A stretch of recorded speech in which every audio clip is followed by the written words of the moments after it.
ओम शांति।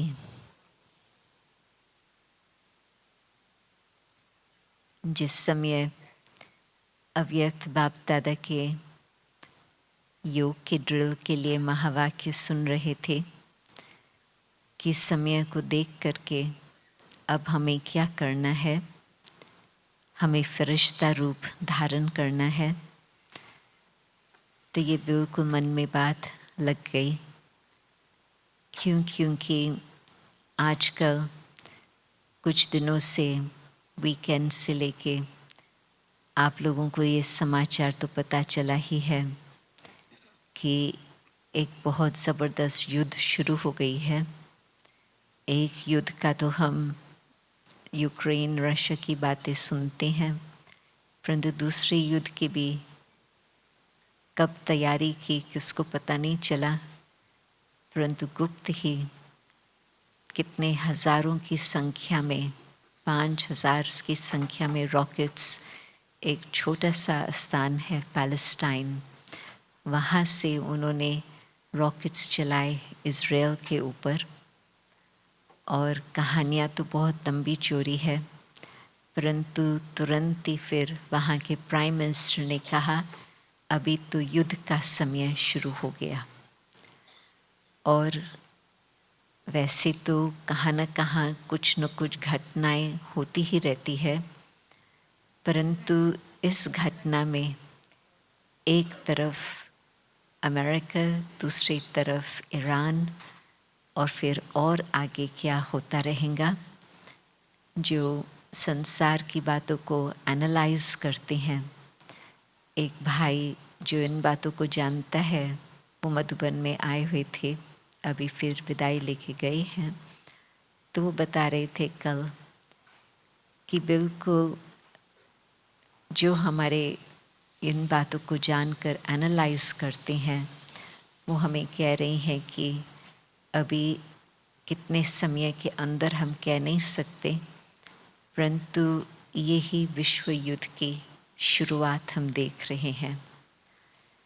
तो जिन बातों के लिए पहले बाबा हमें बताते थे, चाहे नेचुरल कैलामिटीज़ की बात है, चाहे किस प्रकार से तैयारियां हो रही है गुप्त वेश में, नहीं तो इज़राइल ऐसा देश है जिन्हों की सिक्योरिटी वाले विश्व में मुख्य माने जाते हैं।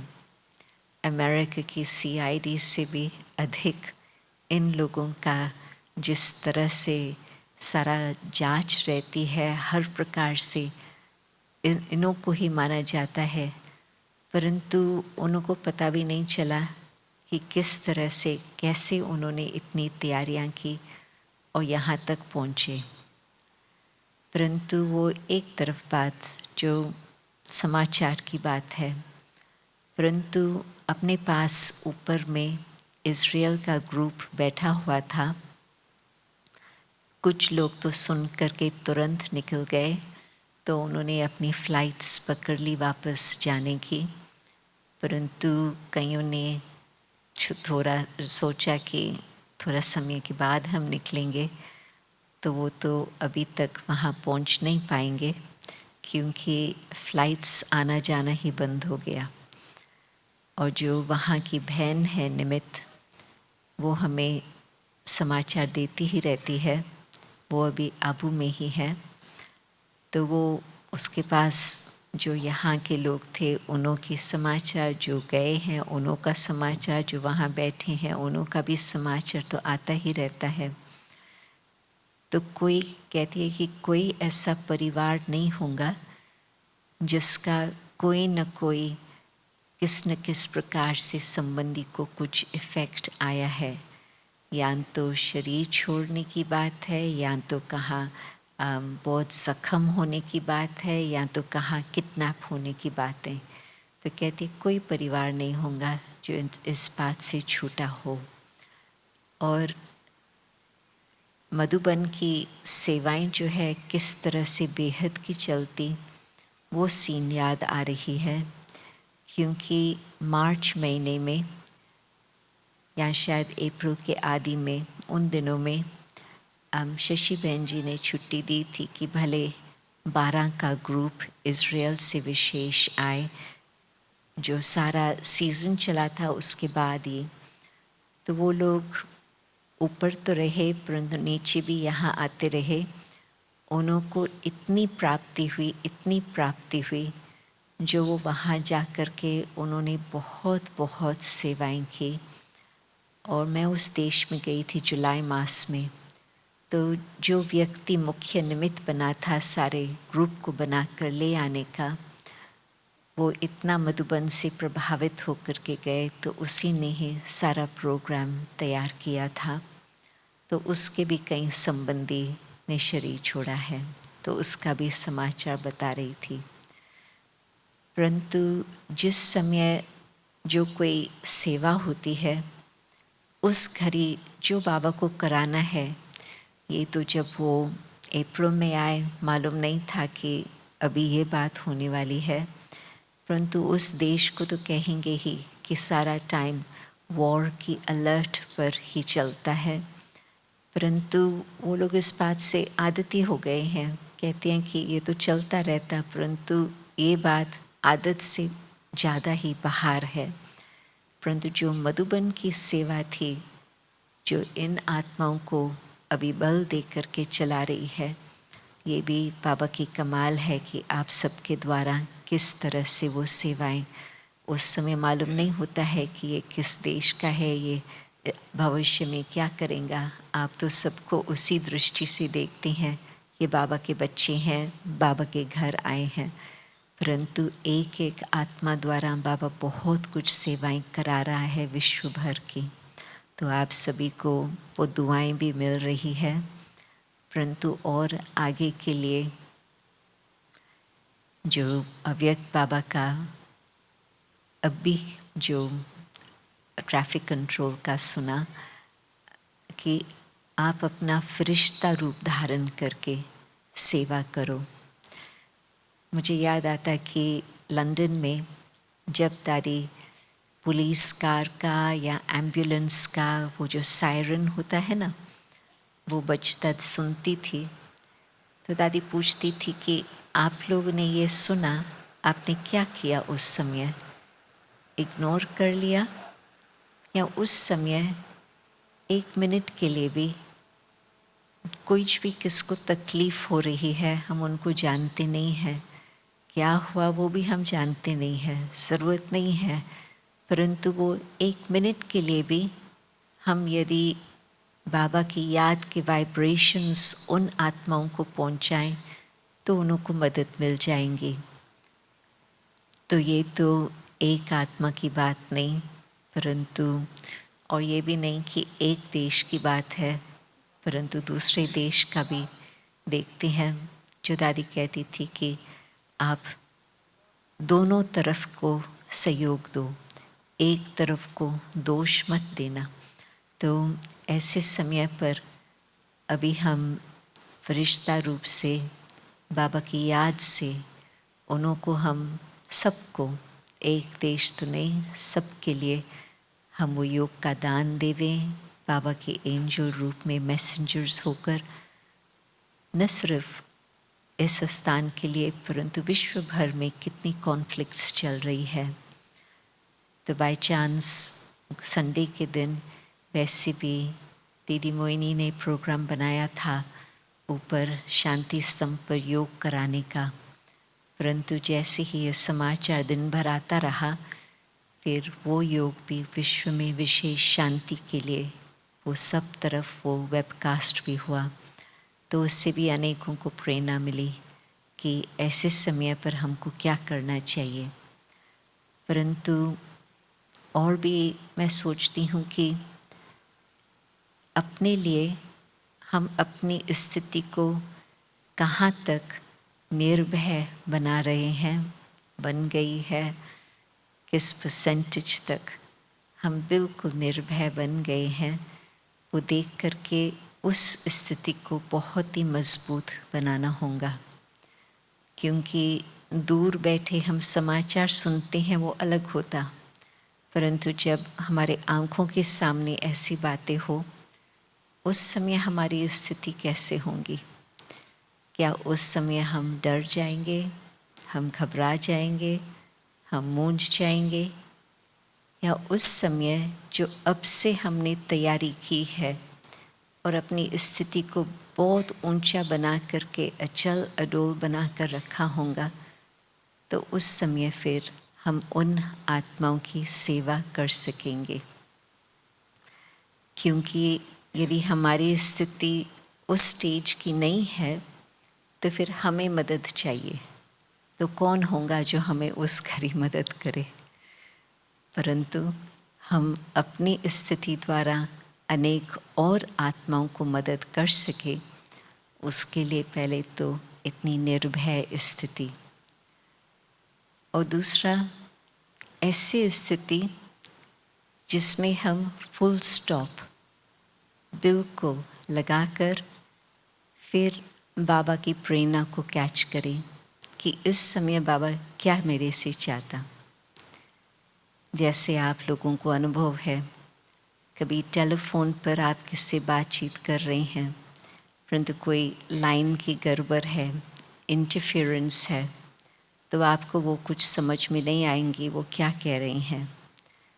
इसी तरह से यदि हमारे मन में उस घड़ी अनेक और संकल्प चलेंगे, तो बाबा जो हमें बता रहे हैं, इशारा दे रहे हैं, हम उसको अच्छी तरह से कैच नहीं कर पाएंगे, और फिर उस कारण से हमें फिर पता नहीं चलेगा कि अब क्या होगा, कैसे होगा। परंतु यदि हमने फुल स्टॉप लगाने का अभ्यास किया है, तो फिर कोई और संकल्प नहीं होगा, बस एक बाबा की याद। और उस बाबा की याद में मुझे भी उस घड़ी टचिंग मिलेंगी कि अब क्या करना है, परंतु साथ ही साथ जो भी हमारे उस समय साथी होंगे उन्हों को भी वो मदद मिल सकेंगी। तो बाबा जो बहुत वर्षों से साकार रूप में और अव्यक्त रूप में और निराकार रूप में हमें पालना देते ही रहे हैं लगातार, इस घड़ी की तैयारी के लिए। अब हम ये नहीं कहेंगे कि कब वो समय आएगा, परंतु हर बात की सीन्स में लगता है कि वो समय शुरू हो गया है, अब भी से ही वो बातें सब चालू है। मैं डिटेल में आप लोगों को नहीं सुनाएंगी संसार का समाचार, वो तो आप जानते हैं, परंतु जो भी कुछ चल रहा है बस मन में यही आता, बाबा ने तो पहले से ही बता दिया। और लोगों को आश्चर्य लगता है ये क्या हो रहा है हमारे संसार को, उन्होंने कभी सोचा नहीं है कि ऐसे बातें भी होंगी। परंतु बाबा के बच्चे यही सोचते हैं, थैंक यू बाबा, आपने पहले से ही हमें बता दिया, ताकि पहले से ही हम अपनी तैयारी कर चुके हैं, और बाकी जो कुछ रहा हुआ है वो भी हम अवश्य ही कर ही लेंगे। मामा कहती थी 3 बातों को चेक करो, एक तो आज के दिन में जो कुछ श्रेष्ठ हुआ वो प्लस कितना रहा, दूसरा आज के दिन में कुछ भी और कमज़ोरी या कुछ गलती हुई वो माइनस कहाँ तक हुआ। परंतु तीसरा कॉलम मामा कहती थी जो कुछ पास्ट का कुछ रहा हुआ है अब तक हिसाब किताब, वो भी देखने को होता कि उसको भी हम कहाँ तक चुकतू करते करते अभी वो कहाँ तक बचा है। तो 3 कॉलम्स हर रात को जल्दी देख सकते हैं, टाइम नहीं लगता, ऐसे नहीं कि आधा घंटा लगे, नहीं, जल्दी में ही वो तीनों ही बातें देख सकते, क्या जमा हुआ, क्या कट हुआ, और जो अभी तक पूर्व का हिसाब किताब रहा हुआ है वो कहाँ तक अभी है। तो उसमें बाबा कब से ही हमें बता रहे हैं कि कैसे वो पूर्व का हिसाब किताब चुकतू होगा, दोनों बातों से, योग से और साथ साथ श्रेष्ठ कर्म से। तो जितना हम उसको फिनिश करते रहेंगे उतना हमें पता चलेगा कि हम अपनी कर्मातीत स्थिति के कहाँ तक नज़दीक पहुँचे हैं या नहीं। वो दिन थे जब बाबा कहते थे, बाबा से पूछ सकते हो कि आज यदि मेरा शरीर छूटे तो मेरा भविष्य क्या होगा। तो मैंने 3 सीन्स देखी। ये है 66-67 की बातें। तो बाबा उस समय ये कहते थे, बाद में तो बाबा कहने लगे, बाबा से क्यों पूछते हो, अपने दिल से ही पूछो, अपने को ही खुद आईने में देखो और आपको पता चलेगा। तो वो 3 सीन्स कौन सी याद आती है। एक तो जब पांडव भवन में वो ऊपर का फ्लोर बना था, वहाँ पर बाबा ने सेमिनार रखा था। तो एक छोटा सा संगठन था और साकार बाबा मुझे हाथ पकड़ के खींच के वहाँ ऊपर ले गए। तो वहाँ पर बाबा का जो कारोबार था, पहले सेवा के संबंध से, धारणा के संबंध से, वो दीदी मनमोहिनी ने, दादी प्रकाश मणि ने वो प्रश्न पूछे सबके तरफ से, क्योंकि वो लोग 10:30 बजे से बैठे थे बाबा की ही आज्ञा अनुसार। फिर 12 बजे बाबा उसमें गए। तो वो जब समाप्त हुआ तो एक अपना मुख्य भाई है, उसने अभी शरीर छोड़ दिया है, तो मैं नाम नहीं ले रही हूँ।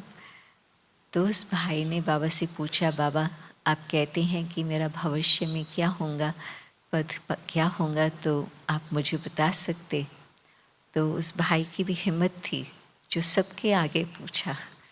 तो बाबा ने उसको दृष्टि दे करके, जैसे कि बिल्कुल बाबा एक्स-रे विजन उस आत्मा को देख रहे थे। फिर बाबा ने कहा कि अभी तो हम कहेंगे कि 108 की माला का दाना आप बने, परंतु और भी आगे बढ़ने की मार्जिन है।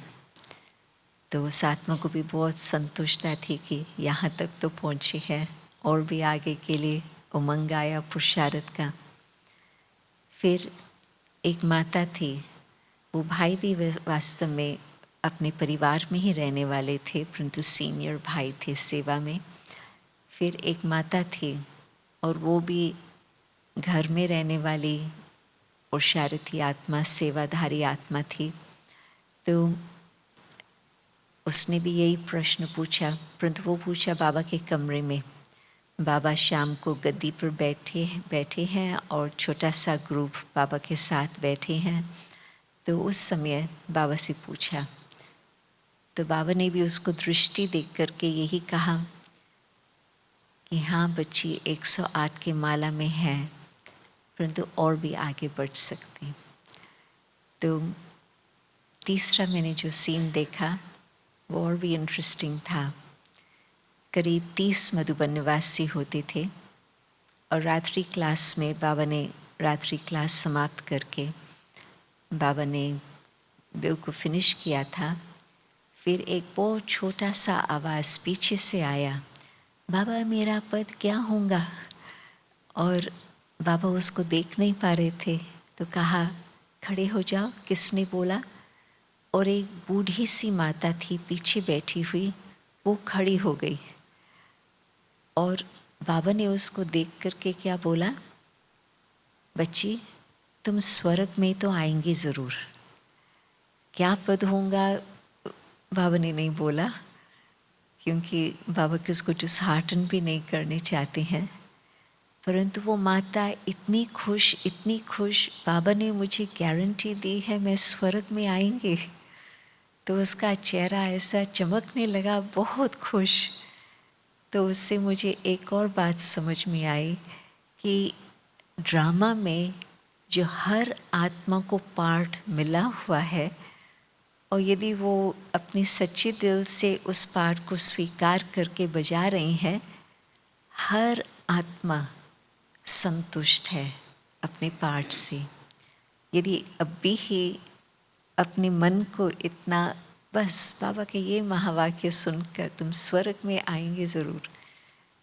तो ड्रामा इतना वंडरफुल बना हुआ है, जो यदि आज हम अपने पाठ को समझकर फिर उस अनुसार अपने को संतुष्ट करके चलें, तो ये तो गारंटी है कि जो भी सारे कल्प में हमारा पाठ होगा, स्पेशली सतयुग त्रेता में, उस समय भी कभी भी कोई उसमें कंप्लेंट नहीं होंगी। क्यों? क्योंकि भगवान ने ये नहीं कहा कि तुमको ये पाठ बजाना है, तुमको ये पाठ बजाना है। हर एक ने अपने पुरुषार्थ से अपने पाठ को फिक्स किया। परंतु आज यदि वो हम समझ जाएं और हर एक के पाठ को, जैसे आज का स्लोगन था, हर एक के पाठ को देख करके उसकी विशेषताएं देखें, परंतु खुद के पाठ को भी देख करके उसमें भी हम संतुष्ट रहें और उन्हों की भी विशेषताएं देखें, तो फिर तो वो जो कल्प कल्प का पाठ है ज़रूर जो भी होगा सुंदर ही होगा और उसमें सब सतयुग में संतुष्ट होंगे। जो लास्ट में भी जो होंगे बस स्वर्ग में पांव रखा पहुँच तो गए, वो भी संतुष्ट होंगे। तो ये ड्रामा की सीन बड़ी वंडरफुल, परंतु हर बात में पहले तो यही ख्याल आता, आज मुझे जो कुछ बाकी हिसाब किताब रहा हुआ है, मैं किस तरह से फास्ट ट्रैक पर उसको समाप्त करके और आगे कुछ हिसाब किताब मेरे द्वारा उस तरह से न बने, परंतु श्रेष्ठ कर्म का खाता जमा होता जाए। समय समय पर अपने संकल्प, अपने श्वास, हर घड़ी श्रेष्ठ खाता जमा होता जाए। ब्रह्मा बाबा का एग्जाम्पल बाबा कई बार देते हैं। अव्यक्त इशारे में शायद था आज की, जिस तरह से ब्रह्मा बाबा ने एक एक श्वास, एक एक घड़ी को सफल किया, तो हम भी ये ध्यान रखें तो फिर आज भी बहुत बहुत खुशी और फिर साथ साथ बहुत बहुत शक्ति। क्यों? क्योंकि असंतुष्टता में आत्मा कमज़ोर हो जाती, परंतु संतुष्टता में आत्मा शक्तिशाली होती। तो यदि हम वो अपनी स्थिति पर इतना ध्यान रखें, बनाते जाएं, तो अवश्य ही जब वो घड़ियाँ हमारे सामने आएंगी, जब ये सब बातों का हम देखेंगे रियलिटी में, जो आज तक बाबा की मुरलियों में हम सुन रहे हैं, तो फिर हमें लगेगा कि मैंने खुद अपना समय सफल किया, परंतु साथ ही साथ जो कुछ बाबा को मेरे द्वारा सेवा करानी है, मैं वो निमित्त बन करके बाबा को मैंने बुलाकर, आह्वान करके जो कुछ मेरे द्वारा हो सके बाबा कराते रहे, तो वो भी हमारा जमा होता गया। तो आप सोचो कि अभी कितनी घड़ियाँ बची है, लगता नहीं है कि बहुत ज़्यादा है, क्योंकि प्रैक्टिकल सीन्स अभी सबके सामने है। जिस व्यक्ति ने ये कल कमेंट दिया कि आज किस तरह से ये सब बातें चल रही है और कैसे ये सब सीन्स चल रही है कि आगे चल कर के ये विश्व की बात हो जाएंगी, वो भाई भगवान को जानता है नहीं जानता है, कहाँ तक जानता है मुझे नहीं मालूम, परंतु उसके मुख से ये बातें निकली कि बस विश्व की बात आ गई है इस सब बातों से। तो वो झार का चित्र आप लोगों को याद होगा कि दो बिल्ली कैसे लड़ेंगे और फिर उस बीच में श्री कृष्ण को मक्खन मिल जाता। तो अभी वो दिन कोई दूर नहीं है, लगता है कि बहुत ही समीप वो दिन है। आप सबसे हेलो करने का चांस मिला और इन बहनों के साथ मुझे बहुत सुंदर लास्ट वीक 10 दिन पहले ही हम इकट्ठे थे, तो बहुत ही अच्छा चांस मिला इन सबको भी देखना किस तरह से सेवाएं हो रही है।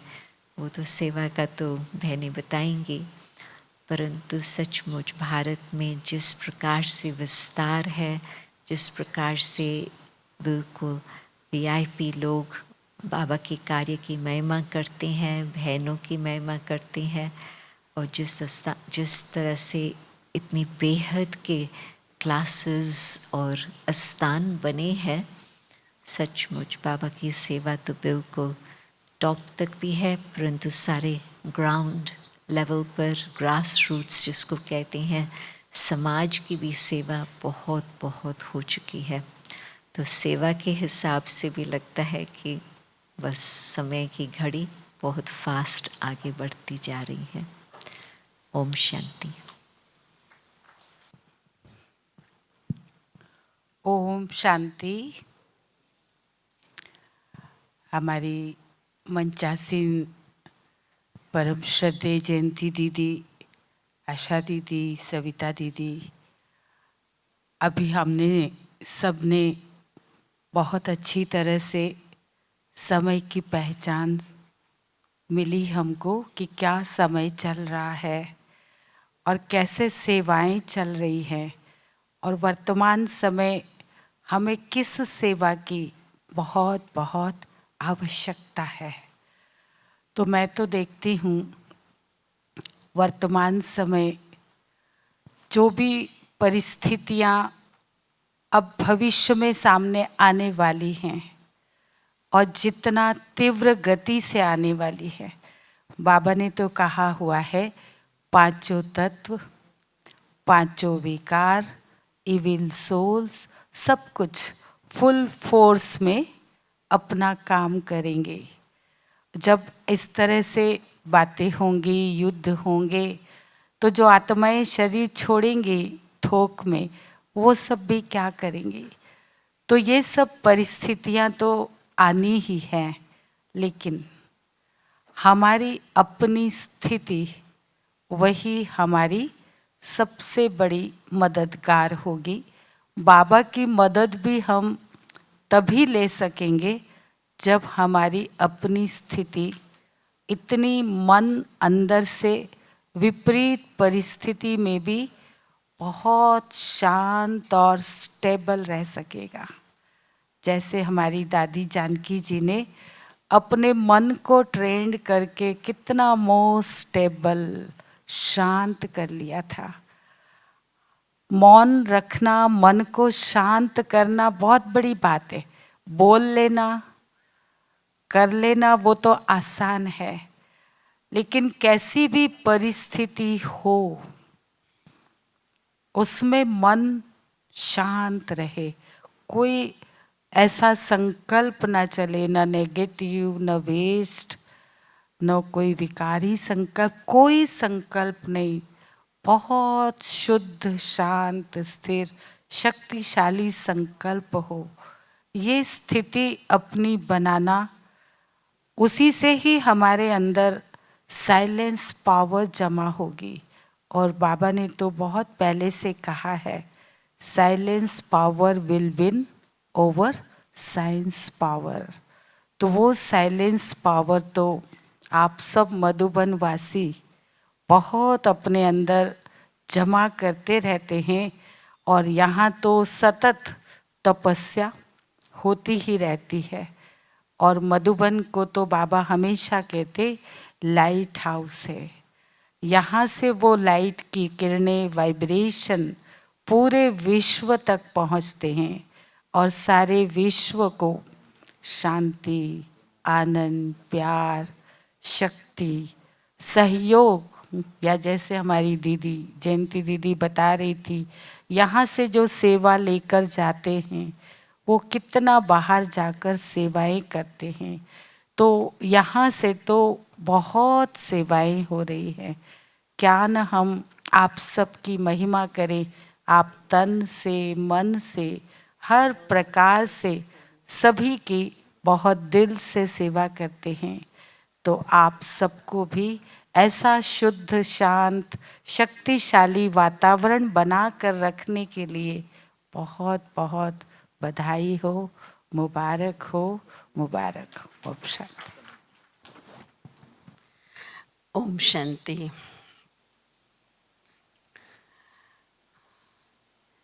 आदरणीय जयंती दीदी ने तो हम सबको बहुत पक्का कराया, स्व स्थिति को कैसे शक्तिशाली, पावरफुल बनाएं। और संगम का ये जो अनमोल समय हमें मिला है उसको सफल करके अपनी श्रेष्ठ सफलता को प्राप्त करें। दीदी अभी हम सब के पास में आए, ये हमारा परम सौभाग्य रहा। छत्तीसगढ़ तरफ और इंदौर तरफ आदरणीय दीदी जी का आना हुआ। दीदी जी ने हमें खास बहुत ऐसी ऐसी बातें विशेष सुनाई जो सारे भाई बहन बहुत बहुत भरपूर हो गए, क्योंकि दीदी के पास में बहुत कहानियाँ हैं, चाहे दादियों की हो, जानकी दादी की हो, और भी हमारी वरिष्ठ बड़ी दादियों की हो, तो उनसे सबको बहुत बहुत प्रेरणा मिली। तो ऐसी पालना हमें मिल रही है, ये हमारा परम सौभाग्य है। और हम ऐसी पालना लेते अपनी स्थिति को बहुत पावरफुल बनाएं और समय के पहले संपन्न बने। मधुबन से तो हम सबको बहुत पावर मिलती है, शक्ति मिलती है। हम सेंटर पर भी जहाँ भी रहते हमें विशेष प्रेरणाएं मधुबन से मिलती है। तो आप सब मधुबन वासी भाई बहनों को बहुत बहुत दिल से धन्यवाद। थैंक्स। ओम शांति।